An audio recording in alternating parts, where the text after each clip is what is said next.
This is Jay, This is A, and this is Moxicated. where we drop the booze and walk through the reality of life alcohol-free. So grab your favorite mock, get ready to laugh, and let's get Moxicated.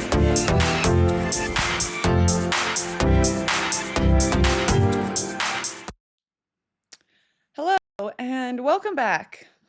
Happy Thursday. Happy January. Happy. Yes, the kids are back in school. Happy. Routine is trying to get back in order. Trying, yeah. Which I love routine. You know, I thrive in a schedule, and so I'm back. But I really slowed down over winter break, and so I've never had a hard time getting back into routine. And I'm like, ooh. See, for me, true to my Scorpio self, I love creating new routine. I can't have one that lasts too long. And now that we are in a new house, Oh, yeah. I have a completely new routine. And it's great. And I like it. Dang, I want to hear more about that later. We're just all together more. So it's just, I don't know how to explain it. But yeah, it's nice. And the kids getting back into their activities that they have chosen for themselves. And Kyla has a cheerleading competition every single month for the next 5 months. That's a lot. Do all of you go? The kids only go when we drive. Okay. Like at the end of the month, we're going to Austin, and I don't know how I'm supposed to make it work because it's at a resort. It's at like the Kalahari or something. I don't know. Everyone that knows about it is like, yeah, and I have never heard of it. I feel like it's like a better Great Wolf Lodge, maybe. Anyways, I'm like, of course I want all the kids to go, but 5 people flying to Austin is so expensive. It is. And that's not really like a good drive. You have to break it up into 2, I feel like. Yeah. So I don't know what we're gonna do about that, but yeah. For Valentine's Day, we're going to Vegas, which is a little annoying because Vegas is so cheap most of the time, but not Valentine's Day. But it's me, Philip, and Kyla, so she will feel very Ooh. special. But yeah, it's a lot, man. It is a lot. And I knew it because I coached cheerleading, all-star cheerleading for years. And so when she was like, I want to do more competitions, I was like, okay, here we go. But yeah. Well, that's good. Yeah, it's 2026, baby. Yes. You feel some energetic changes from the year? Yeah, no, I feel a lot of change happening. But I don't know. We went to a sound bath last week together, and As in me and her. yeah, and we did like a dream journal or whatever, and that kind of did stick with me all weekend love and like that. week. I was like, I should think bigger a lot of the time because a lot of my mental right now is trying to be present in today and right now. Mm-hmm. And so oftentimes I don't really like dream big. Like in the journal thing we did, it was like, if no strings attached, your dream life, like, what is it? But it was like, talk about it like it's current. So maybe Yeah. that's why it Yeah. manifested with you, because you Yeah. were talking about it like it was present day. Yes. And so, yeah, I don't know. I like that. Yeah. That's very good. And I think that that is like a very good theme for January because it's not always about like rushing to change, but kind of more like manifesting and planting seeds, which is why we do dry January, I think. We talked about this in our earlier episodes, but it is such a good month for it. And if you are doing dry January, maybe you are one of like a number mindset. Maybe you're a numbers person, like my dad. Ooh, yeah. I am an emotional person, so that's where I base all of the things I do. But something that is good for all of us to know, whether we are motivated by facts and stats or motivated by our own internal, emotions, is like what's real about alcohol. And when we say what's real, like what are true facts? What are true stats? What have scientists, not us, scientists spent years and years and years watching and figuring out and studying? Yeah, those researchers ain't for me, but thank you. Gosh, we owe it all to you here at Yes, Moxicated, those yes. researchers. Oh, I just picture them in white coats in like a lab. But yeah. I feel like 2026 researchers have to be like in normal outfits, like in a table somewhere, maybe. I don't know. Yeah. Researchers, I just let us picture know. someone at a computer, like, Getting all of the fastly. data. Oh, Yeah. what if it was like. Anyways, they did a lot of facts and stats, and we're going to talk about them today. We've had an episode last season about cancer facts, but we just wanted to break it all down for you here. So if you are someone that is maybe trying dry January for the first time and not sure where this journey is going to take you, it's always good to have like some evidence-based facts to make your decision off of. I always feel like facts are things I can't unlearn. I'm like, oh, I wish I didn't know that, about some things. I'm like, oh, I know that I shouldn't be doing this, and I know this is so bad for me, like different things. Because if you know the actual true facts, like and like I said, and you're that's something that pops up in your brain, it does kind of provide a little guilt Yeah, or yeah. shame. No, they're uncomfortable at times, I think too. And I think that being able to have facts to back up different things when we are in I don't know, an industry maybe where we Oh. do get discredited at Mm-hmm. times, having these facts are so helpful for us just to be like, we didn't make this up. Like, Yeah. these are cold, hard facts. Yeah. We watched a lot of SVU. We know how it plays out in a courtroom. True. I've seen every episode. Not joking. I'm the stabler to her Benson. It's true.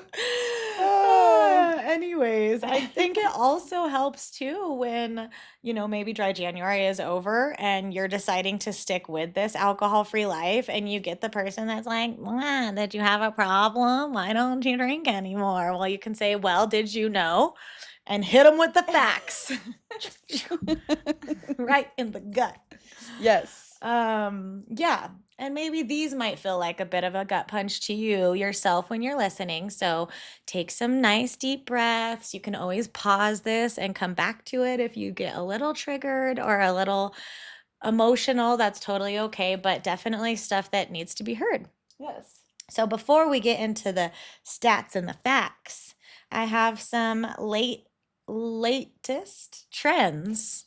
I was gonna say latest trends in alcohol use. And the first one is drinking rates are falling in the US. Yes. Around 54% of adults say they drink alcohol, and that's the lowest level since the Gallup began tracking in 1939. This number has dropped from 62% in 2023. People are increasingly believing that even moderate drinking is harmful. So that's really cool. And I think that you're seeing that a lot play out here in New Mexico. One of the bigger breweries in New Mexico took a recent hit, and I was reading a news article about it, and I was reading the comments. But it was just talking about how for the second year in a row, more breweries have closed than opened. Wow. And while that makes me sad for local businesses and all of these families, at the same time, like a lot of it is because people are drinking less. And that's something that makes me happy is that people are choosing other ways to, feel better and spend their time. And a lot of it too is that Gen Z adults are favoring mindful drinking. It's a new trend, okay? It's called zebra striping. Oh my gosh. Zebra striping. Let's hear it. And it's where they mix alcoholic and non-alcoholic drinks, like Like a interminglingly. cocktail. No. Like they have an alcoholic drink and then they'll Oh, have non-alcoholic I'm drinks, or then like, they'll have alcohol, not like put them in the same drink. okay, I'm here now. I was like, we've been doing that for years. No. Zebra. Zebra striping. This is like, one. Yeah, okay, I'm here. You got it, I see? just needed to Yeah. clarify for everyone else like me. Yeah, good. That's good. I really appreciate that. Another trend is that the pandemic effects are still visible, unfortunately, which you think about it, and we're almost 6 years past. But alcohol, this is from the PMC, I forgot. I was really going to go into it, but then I'm like, oh no, PubMed Central. I remembered it. Yeah, PubMed there you go. Central. They are suggesting that alcohol use and the severity of AUD, alcohol use disorder, increased in some groups during and after COVID-19, and that the economic disruption that has continued has kind of still played a part in people's alcohol drinking. So those are the most recent trends. Can I talk about a trend that I Yes, just saw this last weekend that I was like, sure. wow. So one of them is that older women, like in their 40s, are stopping to drink because, which I love this reason, because of their vanity, because they're realizing all the fillers, all the things that they're doing is counteracting with alcohol Mm, and the aging process. And so that while they are trying to slow down their aging, they're still drinking and realizing that alcohol is it's aging counterintuitive, them. yes. And so I went down a whole spiral of one lady, she's like a famous workout instructor, and she actually just got a facelift, and she just announced that she went sober for a full year, and she set that Cool. goal for herself, and she's like, and now I'm never going back, because why would I just had like I'm trying to age backwards, Mm, and alcohol does the complete opposite. And so I was like, interesting, I even from love like a that. vain perspective of we don't want our faces to, Not look good. yeah. Um, yeah, I love that. And I think that in each different age group, or generation, there's like these reasons that are coming up that some are similar across the board, but some are so specific to our certain generation. And it's really cool to see those kind of develop, amongst like, I think our generation and up, we all partied. Like we all Yeah. partied, no questions asked. At one point in our life, we were like hard in the clubs and the garages and the kitchens, wherever we were. And like this new generation is like, yeah, some of us did, some of us didn't, some of us prefer this. And I think that it's so cool to just like watch all of that change um, as time goes Yeah. on. Well, and I think about too, just another, to go back to what I just said, I didn't use any face cream or No, anything in nothing. all of my 20s, I don't think, for aging. Neutrogena I wipes. didn't even know what aging, like No, I didn't any think of about that. it. And now, like 25-year-olds have Yes, like a whole skincare routine, routine. and they really do care about their skin and their They're gonna be like, porcelain dolls. yes. I love it. I love it too. Oh, good for you, Kyla and Quinn. Anyways, but there's some facts, and we're not going to shy away from them. So No. hit us with the first. First, alcohol is a depressant. Yep. Not to be depressing, but The thing about alcohol being a depressant is it's just one of those things that's an endless cycle because um, you deal with the after feelings of drinking alcohol and it will put you into a depressive state. And then to cope with those feelings, you're going to drink more alcohol. And that's a depressant. And so it's just like this round and round game that you play, and you're not actually realizing you're on the merry-go-round or you're playing a game. You're just kind of thinking, like, oh, this is normal. This is how it should feel. This is how everybody feels. But that's just not true. While drunk days aren't always directly linked to momentary negative moods, people who drink to cope with stress or emotions tend to drink more. yeah. And I've done that, like it's so easy. It's the easiest thing to do. Yeah. Like it's going to take it away the fastest. It's the most accessible to some people. I mean, even when we weren't 21, we knew how to get alcohol Yeah, real easy. very easy. And so that's the first thing that people are going to grab for. And then what's going to happen? You're going to drink because you don't feel good, and then it's going to make you depressed. Um, Even low levels of drinking alcohol can worsen depression, can worsen anxiety, even a nightly glass of wine. This all has an effect on your mental health. And so it goes beyond like the people who binge drink and have hangovers. It goes beyond the like, oh, I drank too much last night because I was at an event and I got carried away. It's, oh, I just drank one glass of wine for dinner. That's all. Yeah. And it's not that much. Like that is still contributing to your mental health. Yeah. Um, and excessive drinking is also linked to increased rates of self harm, suicide, and addiction, showing that this does move and last throughout like the weeks and the months and even the years that follow your drinking use. Is it's not just that next day. It is going to continue to show up in your life because the more you drink, the more at risk you are for being depressed, for self harm, for addiction, and everything else that goes with it. And it can also affect other mental health disorders. Yeah, no, and two, I do think back to like our pregame, like even though we were excited to go to these events, we were anxious, we were nervous, and so we coped with those feelings with let's drink before we go, which actually Yeah, made us more anxious and nervous. And then by the time we got to these events that we were got ready for hours together to go to, we we're were already already smashed. like, yeah, Well, and that's the thing because besides it being a depressant, it is also known to increase your anxiety. People with common mental health orders like depression, like anxiety, like any types of phobias, social phobias, anything like that, are twice as likely to have an alcohol use disorder for the exact thing that you're saying. There yeah, are so many times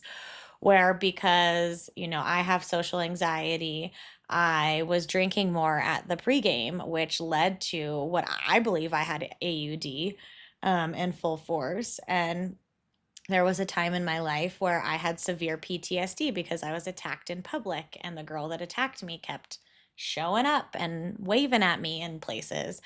And I can completely remember feeling so anxious to the point where I was like dry heaving on the way to the bar.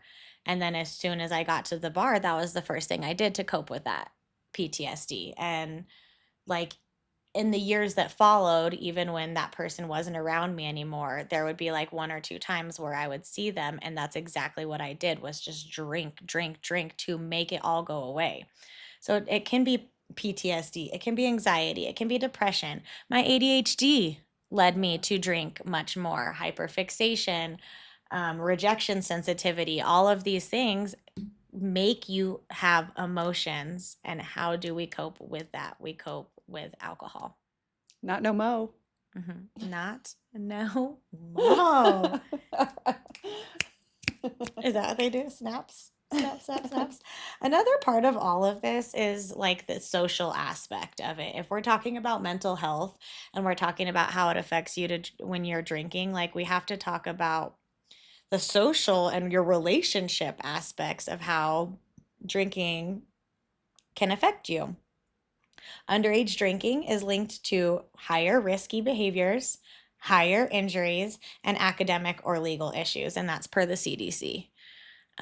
I definitely experienced risky behaviors, injuries, and academic issues. Thankfully, no legal. Oh, yeah, no, I got MIPs. That's Yeah, legal. yeah.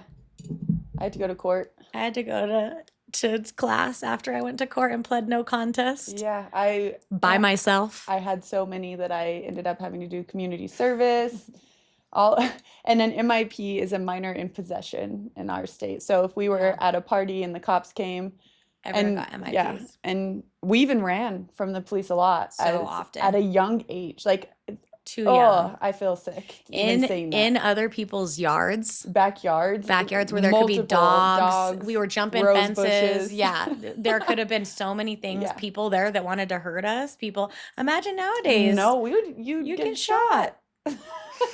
Sorry. It's not funny. It's just funny It's that we not said funny. that at No. the same time. It's But like, no, really, the danger, because the alcohol does, we know this. It lowers yeah. our inhibitions, it lowers our standards, it does all Mm-hmm. of this. And yeah, we might just be saying that, but that is a fact. Mm-hmm. That's what alcohol does. And per the PMC, at like a community level, alcohol misuse is tied to higher injuries, higher violence, traffic crashes, and broader health and social costs that affect not just the drinkers, but their community. So even if you're choosing to be alcohol free, your community is still being affected by all of these things because unfortunately, alcohol is a social drug. And so, of course, society is going to be affected. And society is the reason we're all drinking to begin with. But that's for a different day. That's not a fact. That's an opinion. What's I next agree. on your list, girl? Next up, alcohol is a group 1 carcinogen. Oh, yes. Yeah, Oh, that yes. part. That's a good one to bring up. It is linked to cancers including breast, liver, colon, throat, esophagus, and I'm sure Jess has more on there. Yes, colorectal, which is colon and rectum, oral cavity, pharynx, laryngeal, which is the voice box. Some studies also show links to stomach, prostate, and pancreatic.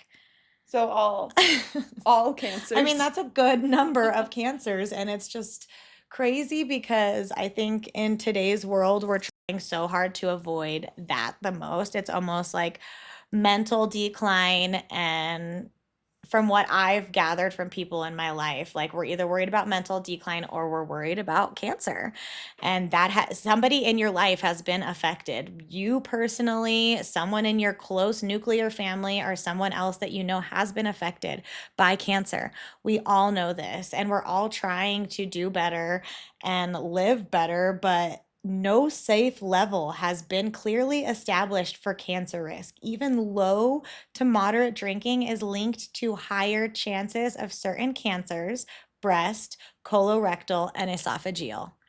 So this goes back to the depression thing. This goes back to how it can worsen anxiety. Low levels increase it.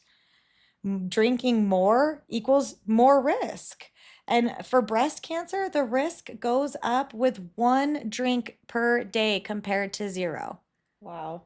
That's affecting women. Yeah, and I think about too the 1 drink, like I wonder how many ounces it is because at home you're not pouring the wine, the Right. regulation pour, like Yes, your exactly. wine pour is probably 2 drinks for what they're measuring, and Well, maybe it's only 1 glass, but it's probably for the ounces mm-hmm. considered two. And the cancer risk is dose dependent. So the higher the alcoholic dose, the higher the risk of getting cancer is. Oh, wow. And there's a bunch of different ways. It doesn't just correlate with cancer. There are actual scientific mechanisms that can help explain why alcohol and cancer are related. One, DNA damage. Alcohol breaks down into acetaldehyde, a toxic chemical that harms DNA and prevents cells from repairing damage. Two, hormonal changes. Alcohol raises estrogen levels, which promote certain cancers, like breast cancer. Three, oxidative stress and inflammation. These biological stresses damage tissue over time. 3.6% of global cancer cases and 3.5% of cancer deaths worldwide, look at how close those two numbers are linked to alcohol. Wow. In the US, alcohol is among the top preventable causes of cancer, only behind tobacco and obesity. And over 20,000 cancer deaths in the United States per year are attributed to alcohol consumption. Oof. It's a lot. I just feel like I'm so grateful that the CDC and the American Cancer Society came out and labeled it as a group 1 carcinogen because it goes beyond just like knowing that in the label. You've talked about, you know, how just knowing that something is wrong for you, like you have that in the back of your mind, but this is like on such a broader scale. You can get so many articles, scientific articles about how this is a class one carcinogen. And I just can't help but see the irony in a society that wants health and wellness and wants certain things out of their food and wants certain things tested. And we all want accessible food, healthy food worldwide, countrywide, statewide. We want everybody to be able to access healthy food, which is a must. But we also don't address alcohol usage. And there are a lot of people out there promoting healthier lifestyles and healthier meals and making sure that you're not eating, you know, the foods with the red dye or all of this stuff that are still promoting alcohol use. And we can't be like picky and choosy about what's okay that causes cancer and what isn't. Yeah. Nothing that is harming us is okay for us at any level. Yeah. No, and the thing about facts is for me, even though I am an emotional led person, I can't unhear these. Yeah. And I seriously, like Jess said, like I do, like I'm like, oh, I know this isn't good for me, but I know, and it's like that that is your brain rewiring, Mm-hmm. and there is a way to rewire and to be on the path, but it's like, oh, it's a lot. Yeah. That's your Pisces and your Capricorn working together over there. Your emotional statistics. Well, and you know, like it is behind obesity and tobacco as far as what causes cancer in Americans. But when we're talking about nutrition and metabolism and feeling fit, alcohol affects that too. That's the next thing on my list is alcohol slows metabolism and increases fat storage. Fact. Alcohol itself has about 7 calories per gram, almost as dense as pure fat. Yum. I don't know why I I pictured like literally holding a pictured thing of like fat. jiggly lard when you did that. Mixed drinks, beer, and sweet cocktails can be very calorie dense, often without making you feel full at all. Those calories are empty, meaning they don't come with nutrients. So they're going to be stored as fat if you don't burn them off. Healthy. How many times have you ordered unhealthy? Okay, this is like very attacking for me because I order unhealthy food all the time, even when I don't drink. But how many times did you order unhealthy food when you were drinking? My whole life. um, well, nachos are my favorite food, and so I eat those sober often. But when I drank, like it didn't matter what it was. Like I used to have a drawer next to my bed that had a bag of Doritos in it because I would wake up so hungry Just or eat those like and go fall to back bed asleep. so hungry. Like I remember when Chris first met me, he was like, "What's in that drawer that you keep like sneakily Nothing. closing?" And then it was all candy, all weird chips. Like I had the worst diet, Yes. the worst diet. Yes. And I have been forced to have a better diet, but I still sneak in like the things that I can Yes. have. Like I found out I could have hot tamales. I ate like 10, There's a bag over yeah, there. I ate like a 10-pound bag in no time. I was like, what's a red dye? I don't care. I Like can eat some this hot is tamales. exactly what I'm talking about. I know this is not good for me. Oh, Oh. well, and the thing that I did multiple times, thankfully, DoorDash was just like there at the very beginning of my drinking. Or, I mean, Or the very the end. end of my Yeah. drinking. It was the beginning of DoorDash. And there was a couple of times that I fell asleep with the food outside. And then, like, That's expensive. yeah, I was mad. And I Yeah. can't, the amount of times I woke up with like food on me or in bed with me. And it's like you are more likely to eat more after drinking, choose less nutritious foods, and consume extra calories that you wouldn't normally eat. All of that stuff, the place that it likes to store most is the belly. Perfect. So That's exactly where I want it. it also slows down, this is the New England Journal of Medicine, your fat burning system. So when it's in your alcohol, or when alcohol is in your system, your body burns the alcohol before it burns the fat. So, like, you're doing all of this work, making sure you don't eat certain things or like monitoring all of your nutrients. I don't know. I don't do any of this. So, this is why I'm making hand gestures. There's a lot of math that goes into that I net know. carb, I'm okay? like, I don't know.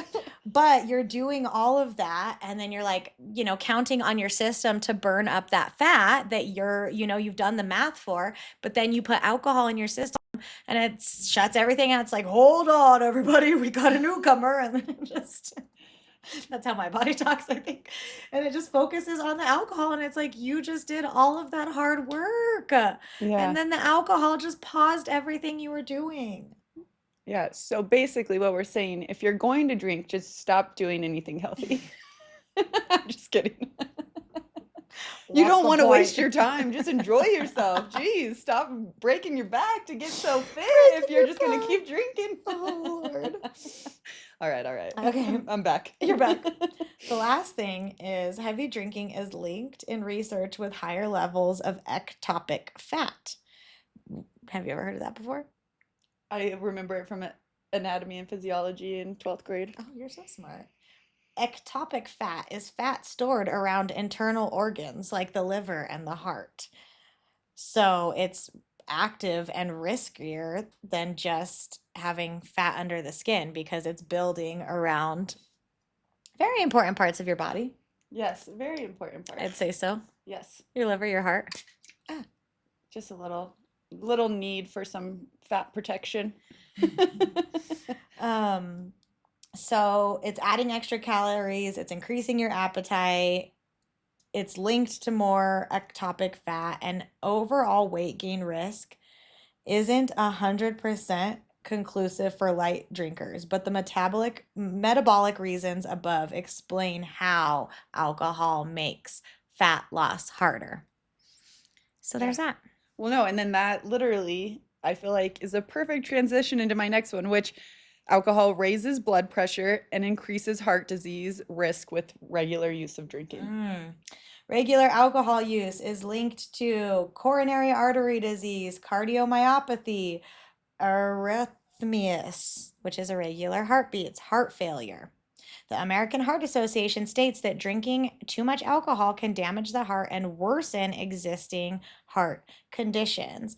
But more than just too much alcohol, there are studies that suggest that light drinking, especially, well, back in the day, older studies suggested light drinking, like wine, protects the heart.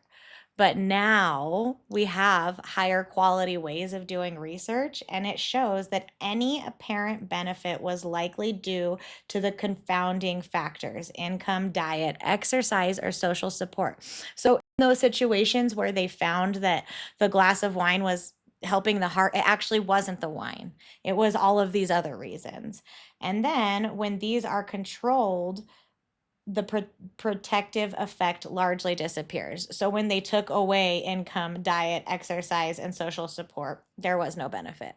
Yeah, no, and that's like that literally just, my brain just was like, because in the way, which this is like kind of stereotypical, but like when you think of a wine drinker, you don't think of a person like at a bar, you think of like a fancy In the wine. fields of Yeah. Sonoma.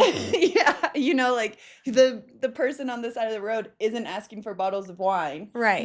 They're different things like that. But so I've never, until you just said that, like that has never clicked in my brain that that's where that wine talk came from. And it's like, as we're getting older and looking back at these researches, like there are so many reasons they were skewed, like they only have done studies on men or boys and that they've attributed that all to women, and it's like, oh wait, we're not the same, so we can't take the same amount or whatever.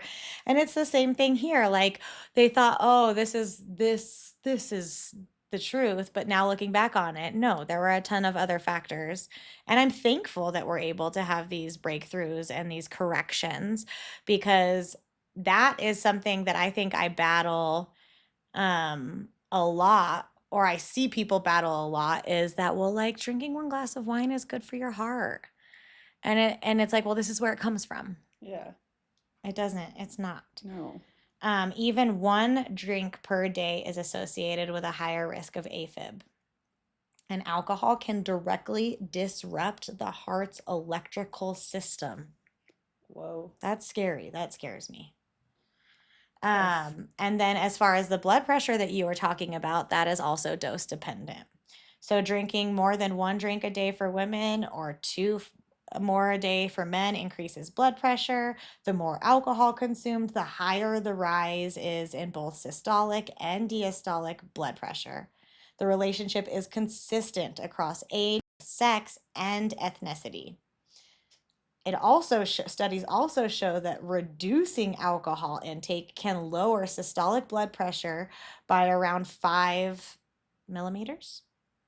Diastolic can drop by around 3 to 4. That reduction is comparable to some first line blood pressure medications. Wow. So stopping drinking alcohol can have the same effect on your blood pressure as medication. That is crazy. It is. Binge drinking causes blood pressure spikes, if that wasn't something you are aware of. That can be damaging to the blood vessels over time and increases your risk of stroke and heart attack. And this is especially dangerous for people who already have hypertension. And then the last way it contributes to heart disease and higher blood pressure is that it increases the sympathetic nervous system activity, which is your stress response. It raises inflammation and oxidative stress. It disrupts your lipid metabolism, and it weakens your heart muscle with chronic use. Wow. Those are from the CDC, the WHO, New England Journal of Medicine, and the American Heart Association. That's all a lot. It's all A lot to take in. I know. So in conclusion, the safest amount of alcohol is 0. 0. Zero. Goose egg. Goose egg. Sorry, I come from a sports. Is that what that means? I didn't know that was When a sports thing. team doesn't score anything, goose egg. You Oh, goose egged them. interesting. I know. I'm sorry. I have to. There is no safe level of alcohol consumption for health. Any amount of alcohol increases the risk of cancer. It raises your blood pressure. It contributes to heart disease. Risk increases with more drinking, but zero exposure carries the lowest risk. Mic drop. We know this because of everything we said. It's a carcinogen. It increases your cancer risk at low levels. Everything, blood pressure, atrial fibrillation, AFib, and depression, anxiety, all of these other things we listed. One drink, Ugh. moderation, the thing that seems attainable that isn't, the thing that is glamorized in alcohol drinking that isn't glamorous. Yeah. Because when you sit down and look at these facts and stats, there's nothing pretty about it. There's nothing glamorous about it. If every commercial or TV show that showed this sexy style of drinking and wine glassing in Sonoma had these facts at the bottom, it would probably change the way you looked at it. Well, yeah, and while alcohol is normalized, that does not mean it's harmless. It's like, It's harmful. yeah, in every very way. harmful. So, my loves, thanks for sitting and listening to us yap about research that some other friends did. Yes. But we felt like it is important to make sure that you know what's what, who's the what, what's the real, Oh the gosh, here who, she the goes. what, the when, the where, the why. I'm Lin-Manuel Miranda. And maybe this will affect your dry January, your drinking habits, or maybe it's a good thing to tell somebody the next time they ask you why you're not drinking. So remember this and just know we love you, babes. Talk soon.